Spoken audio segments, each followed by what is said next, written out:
Bismillahirrahmanirrahim. Assalamualaikum warahmatullahi wabarakatuh. Waalaikumsalam warahmatullahi wabarakatuh.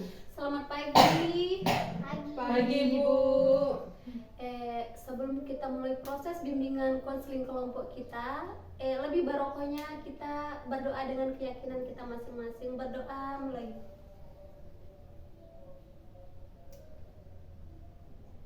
Berdoa selesai. Sebelum kita mulai konseling kelompok kita, saya akan memperkenalkan diri dulu. Perkenalkan, nama saya Juliana. Saya dari Lombok Timur.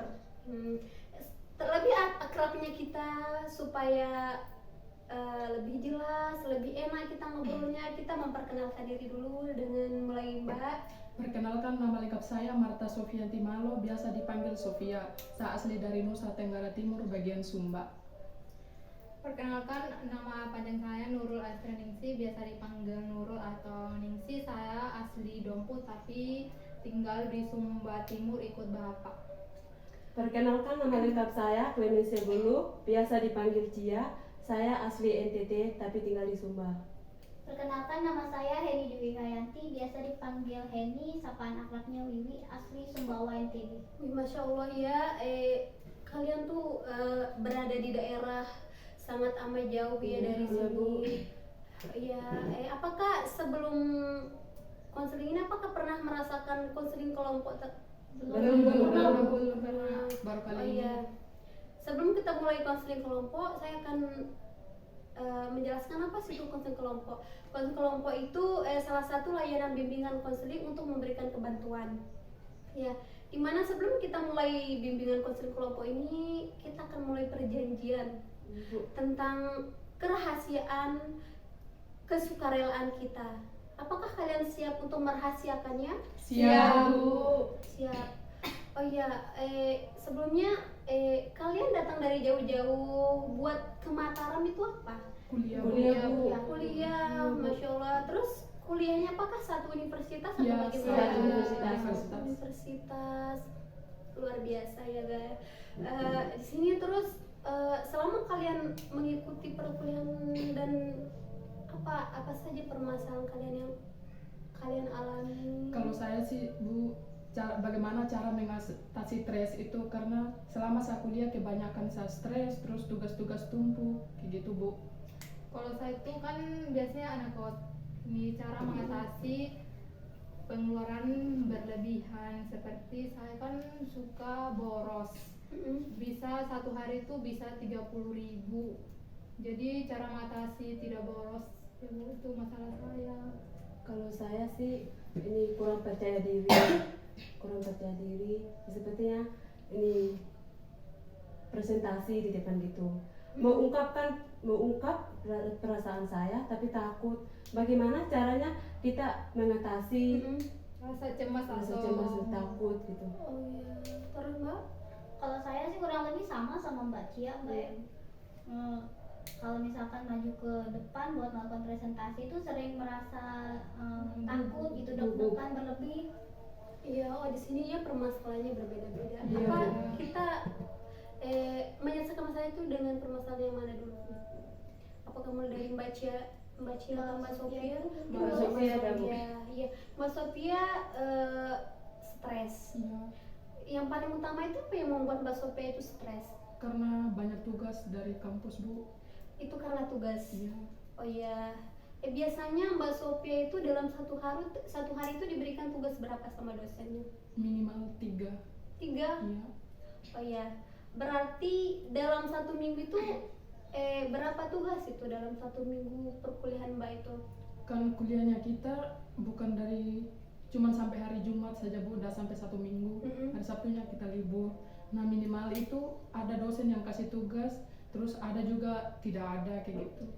Oh, apakah tugas yang dikasih sama dosen itu berbentuk sekarang dikasih tugas besok dikumpulkan, apakah seperti itu? Enggak sih Bu, nanti minggu depannya dikumpul kayak gitu. Masih dikasihin waktu untuk kerjain tugas itu.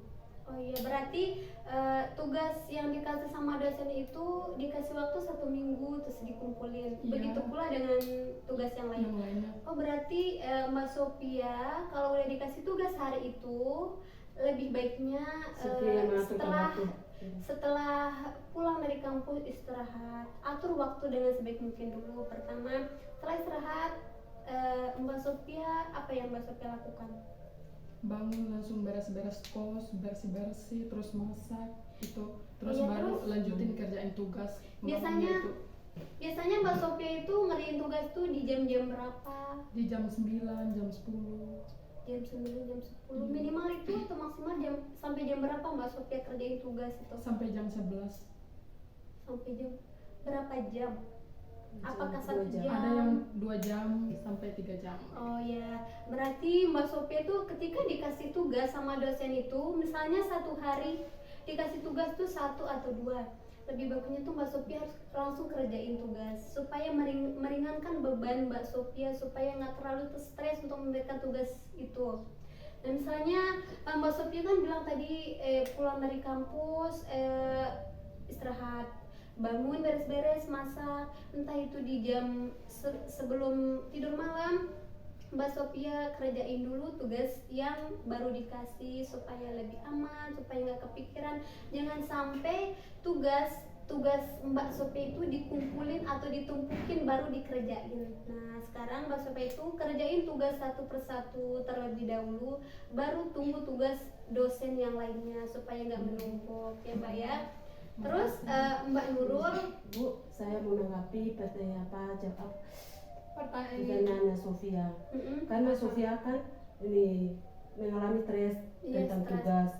Bisa juga Sofia mendengar musik atau olahraga atau menonton film, mengurangi stresnya. Iya, supaya nggak berfokus gitu Iya, maksudnya ya. maksudnya. Setidaknya minimal Mbak Sophia kerjain tugas tuh dalam 1 jam lah, 2 jam gitu. Jangan Iya. fokusin Jangan di fokus tugas. ke tugas. Ini tugasnya udah numpuk. Ini kapan kita selesaiin? Jangan sampai gitu. Jadi berpikir positif. Luangkan waktu beberapa jam untuk tugas itu, khusus itu supaya nggak terlalu stres Iya. untuk menghadapi tugas yang banyak itu. jangan terlalu Bisa Saya kita juga baca. nambahin dikit Mhm. nih. Kalau misalkan Mbak Sophia ngerjain tugasnya, bisa ngerjain tugas yang Mbak anggap mudah dulu. Iya. Iya. Baru nanti berangsur-angsur kerjain yang dianggap sulit. Iya. Ya. Ya, ini tentang Mbak Nurul ini. Tentang bagaimana mengelola uang dengan baik. Pertama, Mbak Nurul itu pemasukannya tuh berapa dulu dalam 1 bulan? saya kan kena kirim dari bapak itu 2 minggu itu 300 atau 200 itu per minggu, itu 2 minggu sekali. 1 bulannya 500 gitu. Iya, berarti 1 bulannya tuh 500 atau 400 lah itu. Maksudnya bukan 1 bulannya 300. Enggak per bulan, itu Oh, per per bulan. minggu. Per minggu ya. Oh. Terus Kan permasalahannya saya tuh bagaimana saya tuh mengatasi supaya nggak boros. oh iya. Bagaimana cara mengatasinya? Pertama, uang yang dikasih sama orang tua itu dalam 1 minggu 200. Ya. Nah, jangan sampai pengeluaran itu lebih banyak daripada pemasukannya. Secara Mbak bisa mengelola uang, entah itu Mbak tuh uangnya tuh separuhnya ditabung dulu tuh, khusus ditabung minimal 20 misal. Nah, sisanya itu Mbak itu biasanya sisanya tuh buat kebutuhan yang paling inti itu apa dulu? Biasanya kan ini paling butuh sekali Iya. tuh Iya. ini paket. paket minimal Iya. berapa itu harganya yang paket? Kan saya beli tuh per bulan itu 50.000. Terus yang lain? Yang lain keperluan seperti makan, jajan, sama tugas-tugas ngeprint tugas. Sabun begitu. Iya. Terus pengeluaran buat makanan itu biasanya berapa yang Mbak keluarin? Biasanya ini 20.000. 20.000. Terus yang kayak pokoknya khusus buat kuliah. Kuliah. Kan tugas kan nggak setiap hari dosen kasih, nggak terlalu pengeluaran sih kalau print, tapi kadang-kadang bisa sih ngeprint itu bisa sampai 20.000, 15.000 dalam 1 minggu, begitu bisa 50. Iya. Oh iya, berarti gini, di dalam 1 minggu itu dikasih uang 200. Mbak sisain 20.000 dulu. Nah dipakai tinggal 180.000. Khususnya pakai kuota 50.000. Entah itu makanannya minimal 20 atau 10.000 atau 15 lah ya, 15 itu sisakan 15. Terus buat print luangkan 10.000 tuh buat khusus perkuliahan atau 15 lah ya, 15 deh. Taruh 15 khusus buat itu, entah merin apa itu 15. Sisain yang sama kayak 20 itu. Udah itu sisanya belum jajan kan, belum yang beli shopping apalah gitu. Ya jadi kayak gitu, kayak ditulis di buku gitu loh. Misalnya uang Berapa? buat kuota segini, uang jajan segini, terus uang buat print atau perkuliahan itu segini. Jadi minimal udah ditata itu kan, udah kelihatan ini berapa masukannya, pengeluarannya, berapa pengeluarannya. Jadi Mbak bisa ini, bisa tahu. ya jadi Mbak bisa kondisikan uangnya cuma 200, jangan sampai 200-nya Itu sekali tuh, amplas ya. buat beli baju atau makanan kayak gitu. Jangan sampai pengeluaran tuh lebih banyak daripada pemasukan gitu Mbak ya. Terus tentang kurangnya percaya diri. Kurangnya percaya diri itu kembali lagi ke diri kita Mbak ya. Kita harus percaya diri. Kita yakin sama diri kita sendiri tuh kita bisa. Contohnya kayak tadi Mbak bilang pas presentasi. Ya. Pertama, biasanya sebelum presentasi itu Mbak kuasai dulu di kos atau di rumah materi yang Mbak sampaikan, supaya dengan leluasa Mbak bisa begitu lancar untuk menjelaskan kepada teman-teman di sana. Dan ketika Mbak mau maju menjelaskan, Mbak misalnya gemetar, bisa nggak? Suka gemetar atau pertama Mbak lakukan tarik nafas dulu, yakin sama diri sendiri, oh bahwa saya bisa buat melakukan. Terus misalnya ini banyak orang presentasi, banyak teman-teman itu anggap rebu bergoyang, supaya Mbak dengan leluasa, ibaratnya kita cermin cuma lihat sendiri itu kayak gitu deh, harus percaya. Karena kalau kurangnya kepercayaan diri kita itu susah buat maju. Jadi harus yakin sama diri Mbak itu bisa. Kayak gitu ya Mbak ya. Sama Mbak ini juga harus percaya diri tuh harus tinggi. Iya, percaya diri tinggi, harus pokoknya yakin sama diri sendiri Bahwa itu itu bahwa bisa. kita itu bisa loh gitu loh. Kenapa dia bisa, kenapa saya tidak, kayak Iya. pikiran kayak gitu aja. Pasti kita bisa apa yang kita lakuin. Kita ambil motivasi di orang-orang yang hebat. Iya, gitu. seperti Iya. kita Karena ngomongin apapun ini. itu butuh proses kan. Iya. Butuh proses. Apa itu butuh proses. Jadi kenapa kita harus nggak percaya diri dengan proses yang kita jalani sekarang, khususnya mbak-mbak yang menjadi mahasiswi. Iya. Jadi harus percaya diri. Harus, karena kepercayaan diri itu bisa mengembangkan diri kita. Pokoknya bisa mengembangkan diri kita, yang tidak bisa menjadi bisa. Itu mungkin ada yang menanggapi. Iya. Seperti saya juga sebagai mahasiswa juga pernah merasa gugup sama cemas pas presentasi. Kalau saya sih, kalau pertama sih ini supaya kita tidak gugup itu, ini kita belajar dulu materi apa yang kita presentasi untuk besok. Bagaimana kita supaya tidak gugup sama teman-teman? Pertama kita harus, kan dulu kan kita belajar di rumah, kan ada cermin, kan setiap kos kan ada cermin. Kita tatap kita punya muka, kita belajar materi apa yang kita mau presentasi besok. Supaya tidak gugup, pertama tarik nafas baru buang. Kita pikir kita teman itu patung, anggaplah ada orang itu bukan manusia seperti benda-benda yang kita sukai.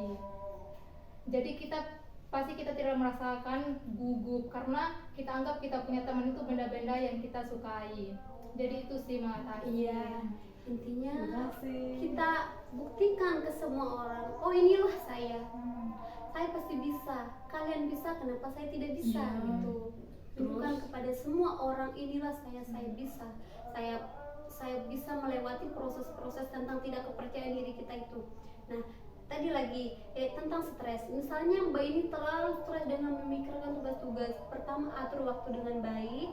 Kedua, kalau stresnya itu berlebihan, entah itu Mbak putar musik dengan musik yang Mbak suka, atau dengerin apa gitu, entah itu dengan healing di tepi-tepi pantai gitu ya, terus entah itu dengan berdoa, kembalikan, berserah diri kepada Tuhan kayak gitu. Itu jalan keluar yang terakhir buat serah diri ya. Intinya Mbak harus tetap berpikir positif. Semangat, kita di sini punya tujuan, apalagi mbak-mbak ini dari daerah yang sangat jauh ya Mbak ya, jadi harus tetap semangat. Tunjukkan ke semua orang mbak-mbak ini pasti bisa. Jadi kita ini masih beban orang tua ya, beban orang tua yang bercita-cita untuk membahagiakan kedua orang tua dan membahagiakan kedua orang tua, mengangkat derajat kedua orang tua. Kita semua orang. Semoga kita diberikan kemudahan, kelancaran, apa yang kita cita-citakan, apa yang kita harapkan diberi kemudahan oleh Allah.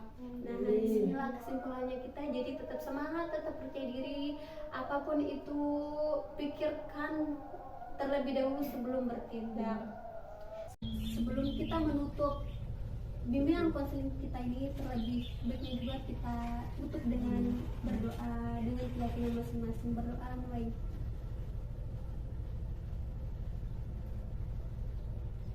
Berdoa selesai, makasih semuanya.